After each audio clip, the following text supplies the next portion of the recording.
Hi అండి, సింపుల్గా టమాటా పచ్చడి రెసిపీ ఏ విధంగా చేసుకోవాలో చూసేద్దాం.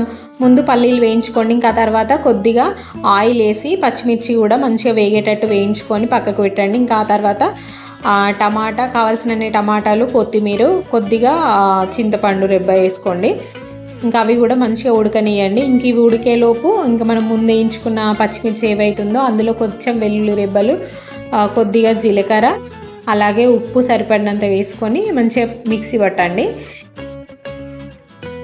ఇంకా ఈ మిర్చి పేస్ట్ ఏదైతుందో అది తీసి పక్కకు పెట్టుకొని ఆ తర్వాత పల్లీలు మిక్సీ పట్టండి. ఇంకా అందులోనే పల్లీలు వేయచ్చు, బట్ ఒకవేళ కారం ఎక్కువైందనుకో అడ్జస్ట్ చేసుకోలేము కదా. సో నేను కొద్దిగా కారం తీసి పక్కకు పెట్టేసి ఇంకా తర్వాత పల్లీలు, టమాటాలు, ఇంకా ఈ టమాటాలు, కొత్తిమీర ఇవన్నీ ఏదైతే ఉడికించినో అదంతా కలిపి మిక్సీ పట్టిన. ఇంకా ఆ తర్వాత ఉప్పు, కారం కొంచెం టేస్ట్ చూసుకుంటే అడ్జస్ట్ చేసుకోండి. ఇంకా థ్యాంక్ యూ ఫర్ వాచింగ్ అండి. ఇంకొన్ని వీడియోస్ కావాలంటే తప్పకుండా సబ్స్క్రైబ్ చేసుకోండి, షేర్ చేయండి, కమెంట్ చేయండి. ఇంకేమైనా వంటకాలు కావాలంటే ఖచ్చితంగా కమెంట్ చేయండి, ఖచ్చితంగా చేస్తా.